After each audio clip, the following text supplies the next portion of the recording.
দোকান থেকে গোলাপ জামুন না কিনে বাড়িতেই বানিয়ে নেব দোকানের মতো গোলাপ জামুন। কেউ বুঝতেই পারবে না যে এটা বাড়িতে বানানো।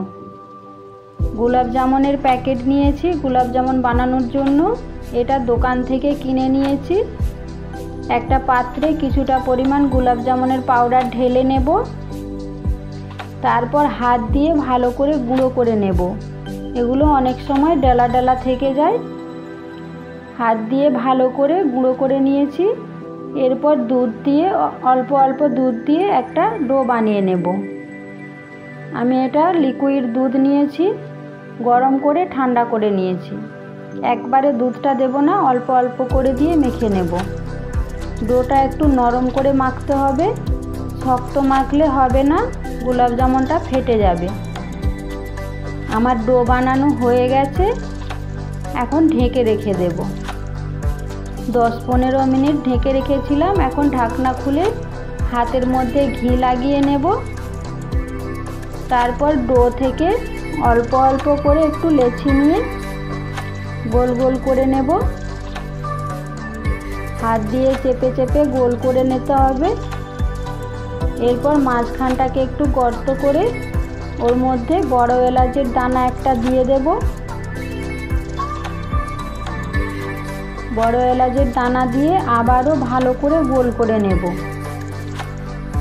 ভালো করে মসৃণ করে গোল করে নিতে হবে, গায়ে যেন না একটুও ফাটা থাকে, তাহলে তেলের মধ্যে দিলে ফেটে যাবে। একটা করে বানাতে হবে আর ঢেকে রাখতে হবে, না হলে বাতাসে ফেটে যাবে। এইভাবে সব বানিয়ে নিয়েছি। এখন আবারও ঢেকে রেখে দেব। এখন চিনির শিরা বানানোর জন্য কড়াইতে চিনি দিয়ে দেব। 2 বাটি চিনি আর 1 বাটি জল দিয়েছি। ভালো করে ফুটিয়ে নেব। বেশ কিছুক্ষণ ধরে ফুটিয়ে নিয়েছি। এরপর হাত দিয়ে দেখতে হবে। যখন হাতে হালকা চটচটে ভাব হবে তখন চিনির শিরাটা ঢেলে নেব। চিনির শিরা বানানো হয়ে গেছে আমার। এখন রেখে দেব। কড়াইতে তেল দিয়ে দেব গোলাপ জামুনগুলো ভাজার জন্য। সাদা তেল দিয়েছি। তেলটা গরম হয়ে গেলে ঢাকনা খুলে গোলাপ জামুনগুলো তেলের মধ্যে দিয়ে দেব। প্রথমে 2টো দিয়ে দেব।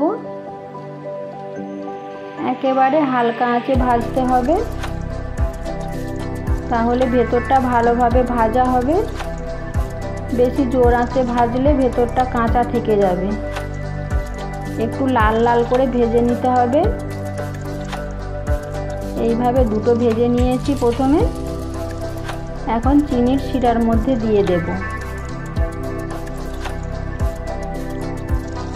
চিনির শিরার মধ্যে দিয়ে একটু ভালো করে নেড়ে চেড়ে নিতে হবে, যাতে রসটা ভেতরে ভালোভাবে ঢুকে যায়।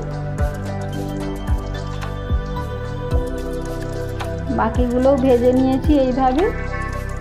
আবারও চিনির শিরার মধ্যে দিয়ে দেব। এরকম করে সবগুলো রসে নেড়ে চেড়ে নিতে হবে।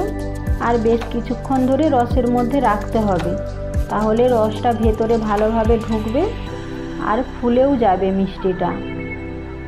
আর একটু নরমও হবে, খেতে খুব সুন্দর লাগবে।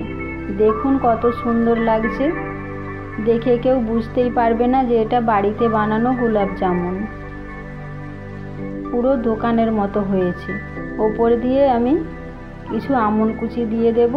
ভেতরটা কেটে দেখাচ্ছি আপনাদেরকে কেমন হয়েছে। দেখুন ভেতরটা পুরো রসে ভরা। তৈরি হয়ে গেল আমার আজকের রেসিপি গোলাপ জামুন।